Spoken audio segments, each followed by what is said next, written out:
Well, welcome back, everyone. We've had an opportunity to hear from all of the centers represented here and about just an introduction to the kind of work that we're doing. And so we wanted to now take an opportunity to have to talk more in smaller groups. So we have 4 questions that we're posing. What challenges are centers currently facing in addressing their missions? And we've heard a number of the challenges that people are facing. What emerging challenges are centers uniquely poised to address? So what are the challenges that are coming up that centers might be poised to address that maybe other parts of our institutions can't address as well? What successes have centers experienced? And in what ways are centers measuring their program outcomes? What successes and challenges are centers experiencing in evaluation and or research? And these are a number of the themes that we saw emerging across the presentations that we've seen for the last 2 days, or yesterday and today.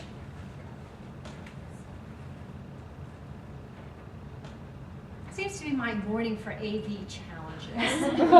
I spent your entire break trying to get my Mac to talk to this system, and usually they just plug in and talk really nicely, but not this morning. So I transferred over to PowerPoint so I could get onto this laptop, and hopefully things look okay. They don't always transfer nicely from Keynote to PowerPoint. So our discussion process is we're going to use a jigsaw process. How many of you are familiar with the jigsaw process? So those of you who are will be kind of the experts in doing this. So we're going to break into 4 groups, A, B, C, and D. And so your name tag should have down on it a series of numbers and letters. And so the first letter is going to be your first breakout. The first number is your second breakout. And then in the afternoon, you have another set of letter and number for your breakouts this afternoon. So each group is going to be discussing the questions, and because those are 4 questions and we have about an hour to discuss, I'm not sure that every group will get to all of the questions. So what we've done is assign you a question order, a suggested order for your discussion, so that all of the questions are discussed by some of the groups at least. So please don't feel pressure to get to all of the questions. You may get into a very rich discussion on the one you start with. I'm hoping that maybe you'll get to 2 of the questions at least. And you're going to record your responses to each question on separate sheets of large paper. So you'll have 1 or more sheets of paper for each question that you discuss. And we have assigned a facilitator to each group to help you get your discussion going.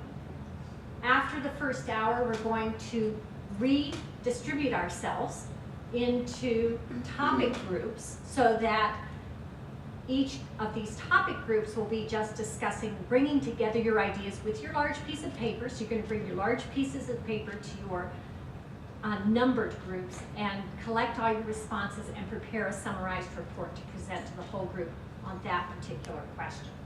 Then we'll regather as a whole group, and the reporters for each of those 4 topic groups will present their reports. So first of all, what questions do you have about the process? Okay, good. Hopefully this will become clear. And I do have some direction sheets for you.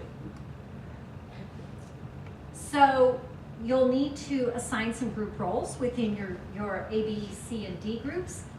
We've already assigned a facilitator to just help get that started, and that facilitator hopefully can just get these roles quickly assigned. So for each question that you discuss, you'll want a large paper recorder, and remember that that person needs to be someone who's going to go to that group. So if you are the large paper recorder for question 1, you should have a 1 on your name tag because you are going to go to that breakout session next. Is that part clear? And then a note taker. We'd also like to have somebody in the group who's typing up notes to turn in for your group. And then when you jigsaw out into your groups 1 to 4, a facilitator's been assigned, and you'll need a reporter, someone who's going to give the report to the whole group, and again, a note taker. So here are your group location assignments. So group A will meet in this room, further from the door on this end.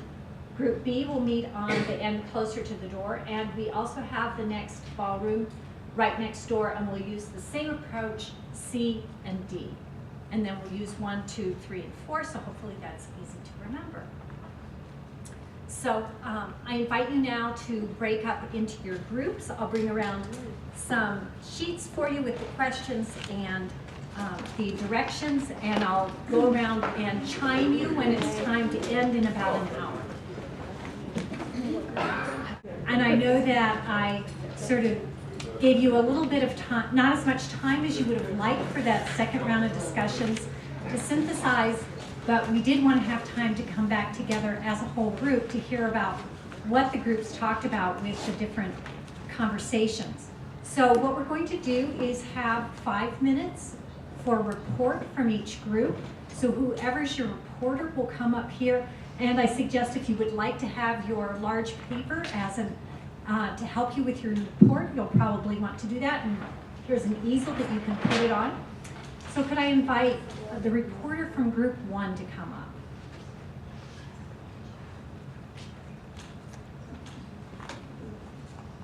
Yes?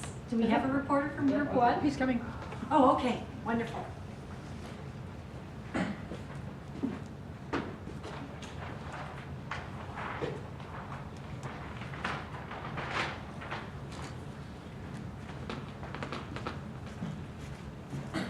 We were supposed to talk about the challenges that centers face, and I think by the length of our list, with the big challenges, we're trying to do too much. But among the things we identified on our list was funding, an issue that was mentioned a lot in the 5-minute presentations, and in particular finding sustainable funding that carries programs through the ebb and flow of external grants. And another challenge we identified was, in some sense, convincing people that what we do is important, engaging key stakeholders, whether it's in your university, your administration, or faculty in individual departments, that the work is important, to school districts, teachers, the general public, that the work is important, and that's related to the capacity to find funding.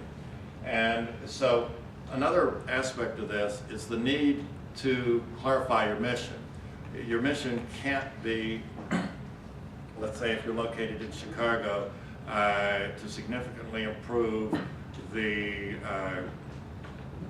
say the ACT scores in math and science of all of the Chicago public school kids, because you don't have a funding base or an infrastructure to have that impact. So you've got to be clear on what you're trying to do and match programs to your mission. And that's sort of operationalizing the mission, making a decision to try to do something or measure something based on it being appropriate work for your organization, given the size and capacity of your organization. Understanding the missions of others, the lack of continuity of the players, of the people we work with, whether it be inside our colleges or the administration of school districts that you work with. And convincing people, really cultural change inside colleges of science, convincing rank and file faculty as well as leadership that education work is important and should be an integral part of the mission of the college or the university. And in particular, since many, or perhaps most of us are paid by a university, that trying to improve K-12 education in math and science is important work for a university. Then if we, unfortunately, at least in my language, the charge is often that we produce teachers in immediate need of remediation. We should be paying attention to undergraduate education, both in STEM disciplines and in the preparation of future teachers, and trying to produce a higher quality product at point of initial certification. Communication is an issue, data collection is an issue, and sort of state and federal policy is obviously an issue. Often the response you get is, well, the state regulations require us to do the following. In some sense, maybe the state regulations or the federal regulations need to be changed, but that's a much harder task to take on. questions, further thoughts? Someone else? Yes? No? Well, it just strikes me that these are synergistic with the next sort of talks that are coming up. And so I guess the question is in what ways, and this isn't for you to answer right off the bat, it's a sort of a jerky question, but in what ways can we coordinate the response to each of these and leverage sort of coordinated response so that, for instance, we're going to be talking next gen and Common Core, that's definitely this idea of preparation here, and at the same time that's got to go back to the state in order to get the states to sort of buy in and support more broadly what's going on.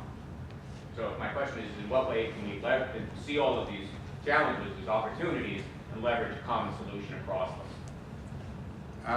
That's obviously an enormous challenge for someone else to answer. I mean, one of the realities is there's fairly little data collection of impact of programs, teacher knowledge, and so forth that exists the same across all programs. And so an inability to tell whether people are really improving in terms of science knowledge or math knowledge. And I think this is time for everyone to discuss, not just, you know, the person who's presenting, because they're providing the summary. Any other points? How hard would it be then to develop common tools? And is that the job for our centers? I mean, this room is more science and math, but in math we know that in K-6 and middle school, the knowledge of math for teaching, developed by Deborah Ball, Ivan Bass, the Hill, and so forth at Michigan, is becoming the gold standard of whether you're impacting knowledge of math for teaching. And that offers enormous promise for us to compare programs, compare output, in some sense, have an honest measure of what's a child's height, as opposed to, well, the other option is I need a statistician with less ethics who will claim that our program is having a big impact. But I go to all of these MSP meetings, and I just can't believe all the claims of impact. And I deal with a former chair of our staff department who says it's a much harder issue. Right. But yes, we need these sort of common measures. I mean, many of us sort of from a distance respect the forced inventory concept in physics because it exists and there's a lot of data on it now. And so individual centers that might get a significant grant for the development of tools that are missing. I mean, we're finding in mathematics that tools for high school knowledge is in short supply, and the notes that really make a difference. And so there's something we call the knowledge of algebra for teaching that we took it ourselves and we analyzed it, and the average teacher should know all of that, but we don't have to see anything that's connected to the actual courses for algebra teaching. And I think we have a lot of common programs, and I think part of this, the next 2 days, is to find out who's doing the same kind of thing, and then see about sharing instruments and figuring out common types of assessments for impact. I hear from Noah's question something that is slightly different. That is how we can create maybe an institutional framework for all of us as centers and others who are not here as well to discuss these things and to have a white paper or a website to create an association that develops a distinctive voice in the political landscape of the country. And so I think that's the commonality that I heard referring to.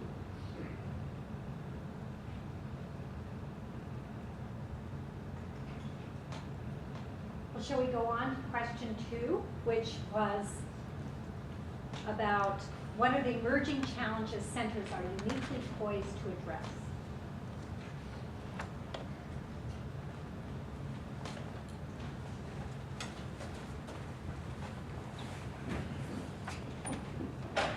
So, Ricardo lived in Boston for a while, so he's missing the Bostonian accent. That's why he assigned me to review what we discussed.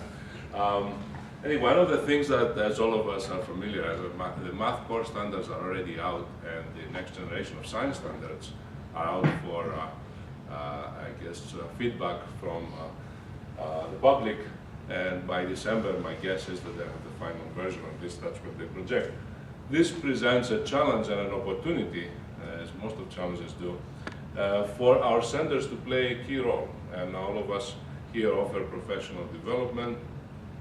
We are involved in pre-service training, in-service training, all sorts of things. So there are some challenges. I had, because I was in a committee, the advisory board, I had the chance to look and give feedback before they came out. I know that we're talking about cross-cutting concepts, at least in the science ones, and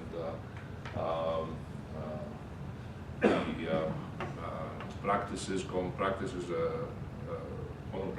and things like that, which will really present a challenge when we are to implement those.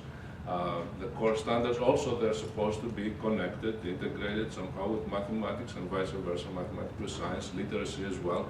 So this will really present the next challenge, and again, give us an opportunity to really think of new ideas and new approaches and play a key role in helping school districts, states, if you like, develop that. The other challenge and opportunity is amongst the universities. What's the role of the universities in all this? First of all, can they talk to the colleges, can they talk to each other? Some can do it better than others, but definitely this challenge remains, it's been out there. And even the idea of the relevance of universities, given the fact that online education can be free. As all of us know, all the MIT courseware is out, so anybody can go on, if they want to implement what MIT is doing, they have everything, and they can do that. And I know right now they also started what is called edX, right, the platform to offer courses at MIT and Harvard free to anyone online. So having the colleges communicate with each other and even again think what role online education will play, and will that replace the bricks and mortars or whatever of the different universities. Finally, what role can we play on our centers in shaping or affecting policy at the state level? Again, my argument was that our Constitution does not allow the federal government to impose any policies nationwide. It's really the National Governors Association that was instrumental in bringing the Common Core as well as the next generation of science standards together, and certain states have opted out anyway. But at least the Common Core math literacy standard, English language standards, about 46 of the states have already agreed to adopt them. So I don't know about the next generation of science standards anyway. But should we, as centers with a lot of expertise, be able to influence some kind of policies in the process? And that's, I must say, from my experience, Massachusetts has been very, let's just say, ahead of the game, if you will. The governor is very supportive of our efforts as a STEM advisory council, which I've mentioned I'm part of, and listens to us really. So our leadership is enlightened, if you will, and very supportive of this effort. I'm sure other states may be doing that as well, which I'm not familiar with. Anything else from our group that I left out? Each one of them, of course, has a lot of sub-bullets we cannot present here for the discussion. Anything I haven't captured? Does anybody want to add anything? No? I think one Yes. point Yes. that Kathy was making in our group is that one reason why centers are uniquely positioned to make sure we engage a lot of stakeholders in the conversations because of the connection with the K-12 schools and with the teachers. That was something that Good. Yes. was brought up, that we wanted to emphasize that they be a part Part of that, yes, absolutely excellent point, and I missed that. That teachers should be really part of our common decision making and part of our centers, etc., etc. Yeah. No. Another point that was brought by another group is that the identity and the future of universities is in question. It's being questioned from different angles. Right. And the importance of addressing that. What is our role in rethinking what universities are for related to preparing workforce and math and science? Right, that's what I meant by online education. Can it replace really the universities? And that's a question I'm sure all of the universities will be asking. What's the end of no? Right, and so just as the professors are hoping to figure out how we can get rid of the students, the administration is trying to figure out how we can get rid of the faculty. So, yeah. We don't need anybody after that. Right, exactly. Things will run very smoothly. I just wanted to point out, and you captured this very well, but I wanted to point out that our centers are really uniquely poised because we span in an unusual way. We span the universities themselves, or we span the institutions, or have the opportunity to reach across these cylinders of excellence, the silos within the universities in ways, but then also well beyond that, which is that we create networks throughout the region and the state and even nationally or now with each other. And I'm unaware of parallel institutions that reach out and have so many stakeholders so quickly brought in to these questions as at least we have the potential to do with our center. So I think that this is where we have real opportunities to address these challenges. Well, and another thing you brought up with the new, the next gen stuff, how some states are opting out, but as institutions of higher ed, we are training students that will go to multiple states.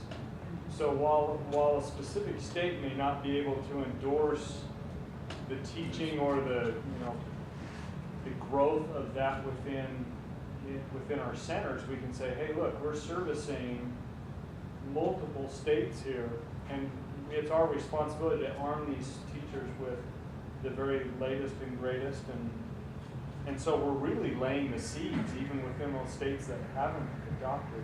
Yeah. So we have a role to play, even if our state does not adopt the standards. Yeah. You're a state university, arguing that you prepare teachers for the rest of the nation doesn't sound like well in the state legislature. That's true. I missed something. Was that the question? Was it a statement? I didn't hear It was it. a comment. If you're a state university, state funded, it's a hard sell to say, hey, our teachers are going elsewhere, but they are. Especially if your state doesn't pay very well. You've got other states next door saying, come. States are part of a country. I don't know. I'd like to see, personally, that's a personal opinion. That's a bigger picture. But I see your point. I don't want to minimize it. So just to respond briefly, I mean, that's not the argument then that we make to the state legislature. We get to do that because we have networks now that already span across the country. We get to act in the collective interest in the country. But when we go pitch to the state, we say, oh, isn't this great for Nebraska? We're providing fundamental infrastructure for what's going on, or for Utah, other. And I think that's where we have the opportunity. And that's that last bullet point that you brought up as well. Yes.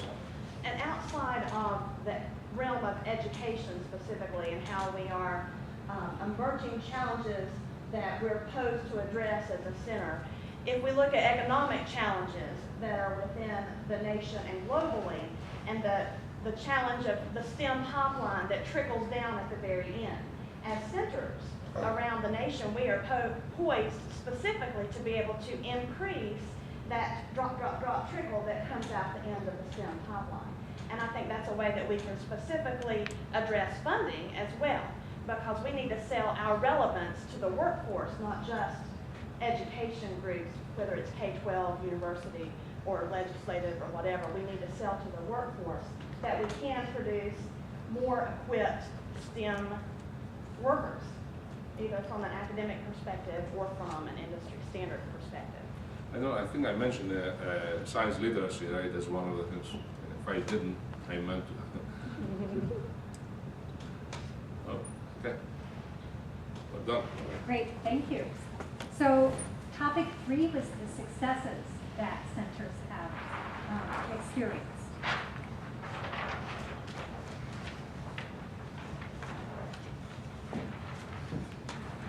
All right, we had a variety of successes, and it seems like we didn't talk about this one a lot in our ABCD groups. So as some of them are mentioned, I'll go through them, and if you have others that you're like, oh, well, this reminds me of a success, please share out, because it seems like this question didn't get addressed a lot at our first grouping session.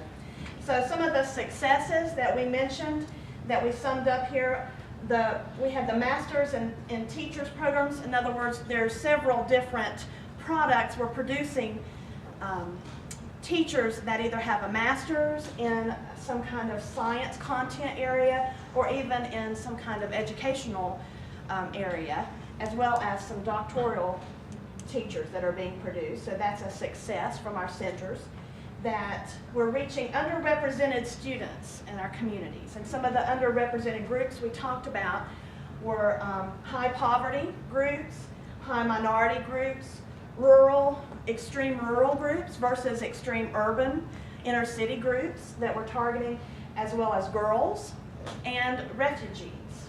So those were some of the specific underrepresented groups within STEM that we were having success because we were reaching those groups. Measuring the motivation within the teaching population, that our centers, when we measure how motivated teachers are that are utilizing our centers, that's higher than if they aren't utilizing the centers, as well as teacher retention. The more teachers are participating in our centers, then the more we're retaining them to be teachers long term. That was a success.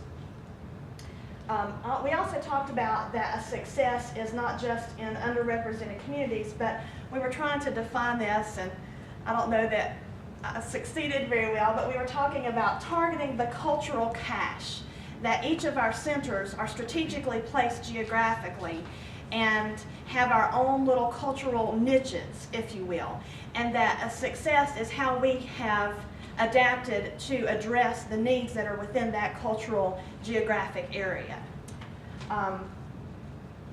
Another success was that how some of our programs continue past the grant funding. Just the fact that they're able to continue is a success in itself, and the way they're able to continue, we said, was through community support. Maybe that's through specific funding from industry that might be within that community saying, oh, I see this need, or might be funding within the K-20 groups that are in that specific area. And it may be just the support of, we want this program, let me write letters and campaign to the legislation or whomever it may be to try to get support. But the continuation of programs post-grant was a measure of success. Of course, just the basic success numbers, how many student numbers were reached, the changing in their students' test scores as a response to that, the number of students that were going into STEM careers, the number of students graduating from university, the number of students going to university, all of our student numbers were successes. And we talked about that we had an increase in STEM teacher numbers, that just our measures of teacher numbers with the student numbers, whether that's, we're going to talk about that next and the outcomes, but teacher numbers might be how their content has changed and their test results about that, survey results about how the teachers' perceptions have changed, as well as the numbers of going in and the numbers that we're recruiting from scientists maybe that decide to become educators. All of those were evidence that we're impacting teachers and the teacher numbers in STEM specifically. And with that we said that the quality of what they're doing, so not only are we bringing them in, keeping them in, but we have a quality of what they're doing once they're in there. And that we can see the quality of what they're doing is also a measure of our success. And the last measure of success that we put down was that we're changing the internal culture of higher education. We're engaging them into seeing the importance of what our center's doing, and that is a measure of success, how much they're buying into us and supporting us as centers. Others.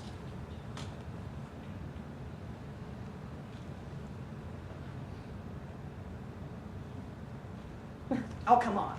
There's more successes, I'm sure. We were just summing up.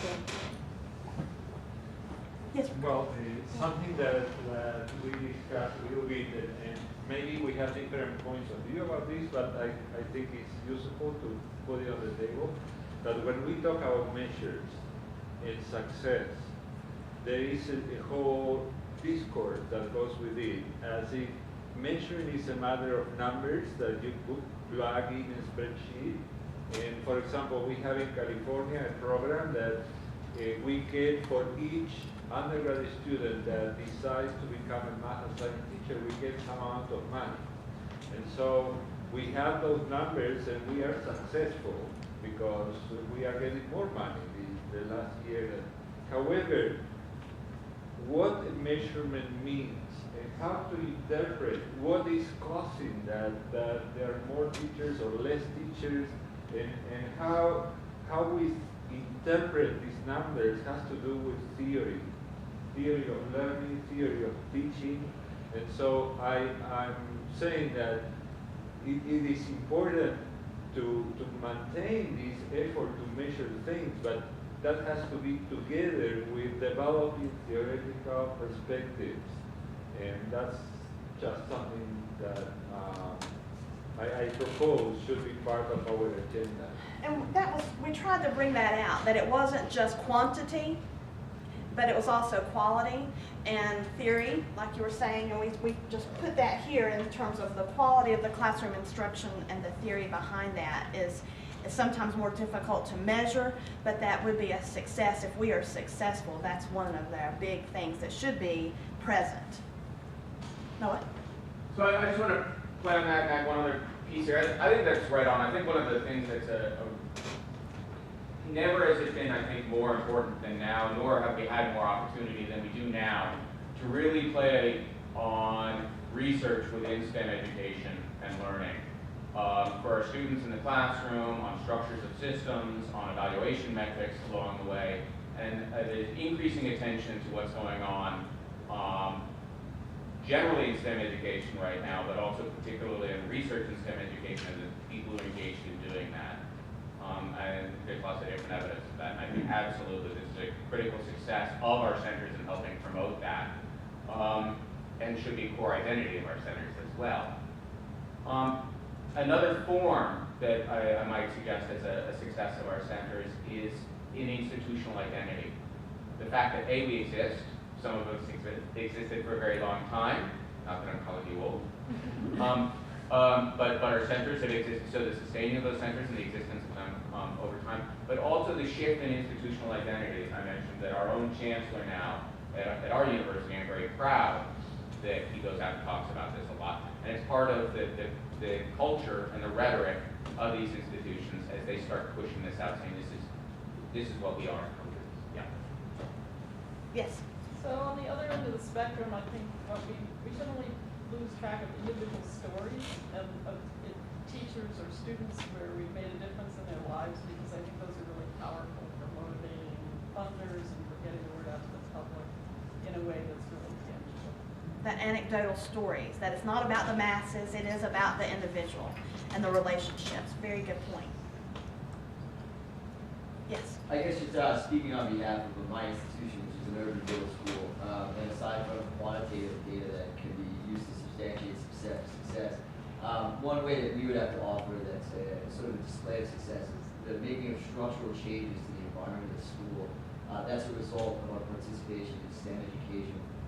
So it's through student research and advocacy that they've gone out of their way to either build new structures or modify the structure of the school, the physical structure of the school, particularly in the context of engineering and sustainability. That the qualitative experience of the student is now increased because of changes that we made to existing physical structures. And again, speaking on behalf of someone that's just located within the city, when you're in a nice new building, you might not have things that automatically strike you as things you want to change about the environment.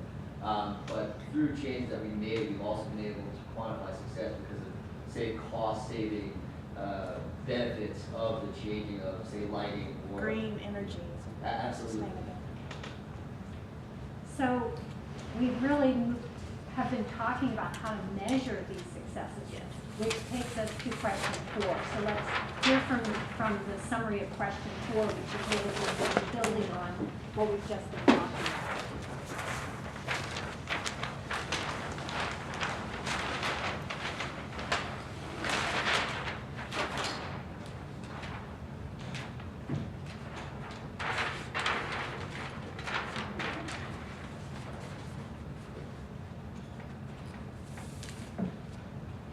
Okay, so question 4 had 2 questions, which it was patently unfair.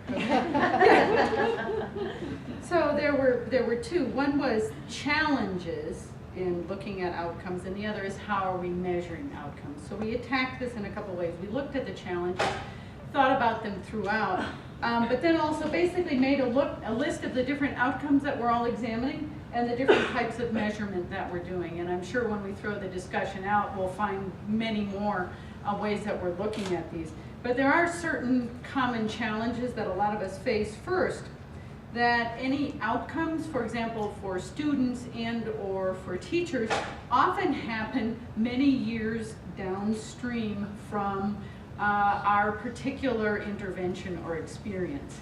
Which raises a couple of problems. First, it's almost impractical to measure something that's going to happen 10 years later.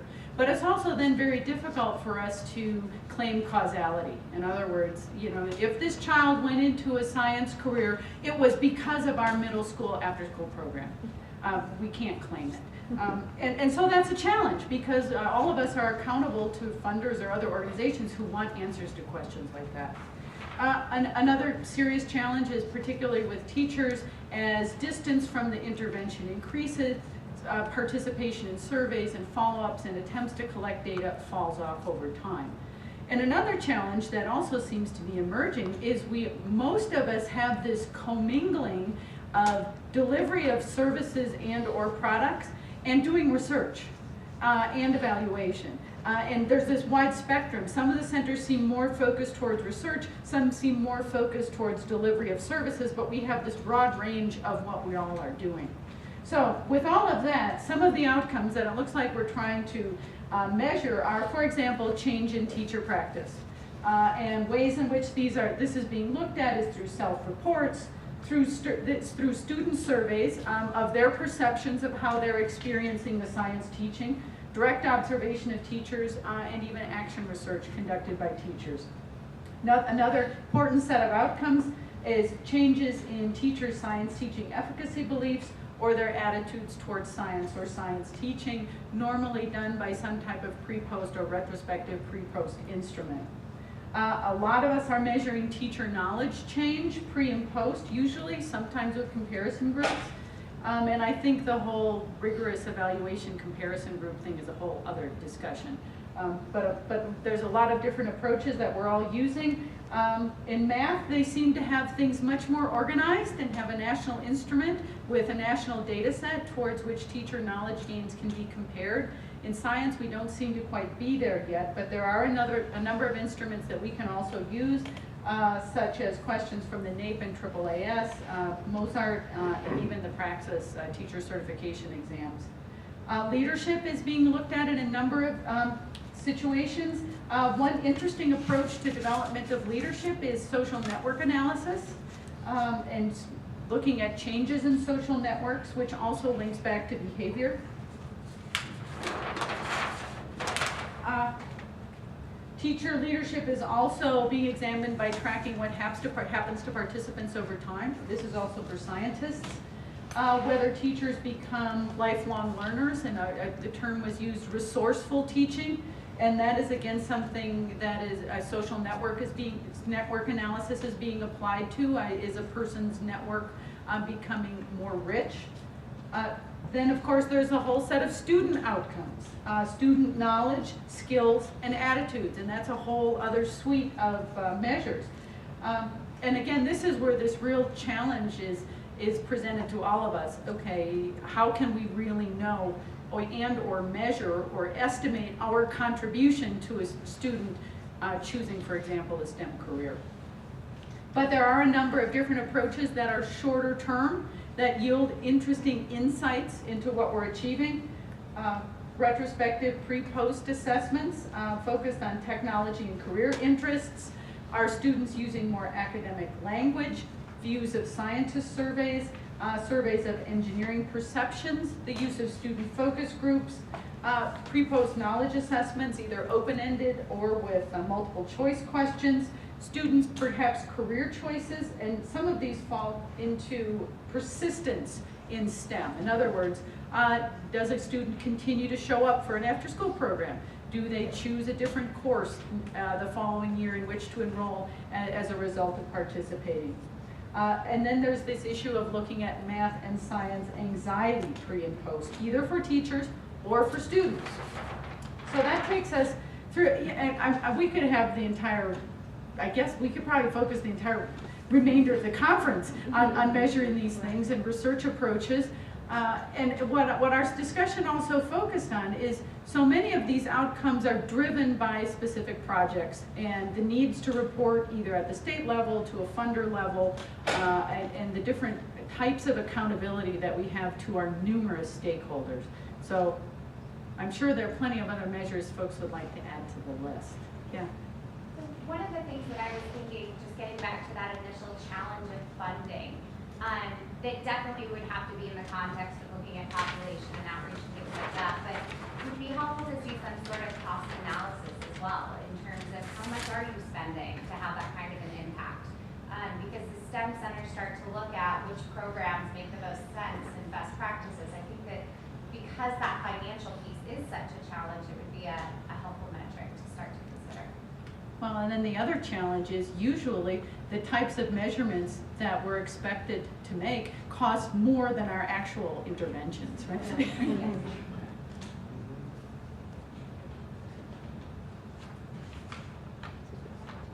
else? Okay. Thank you, Nancy.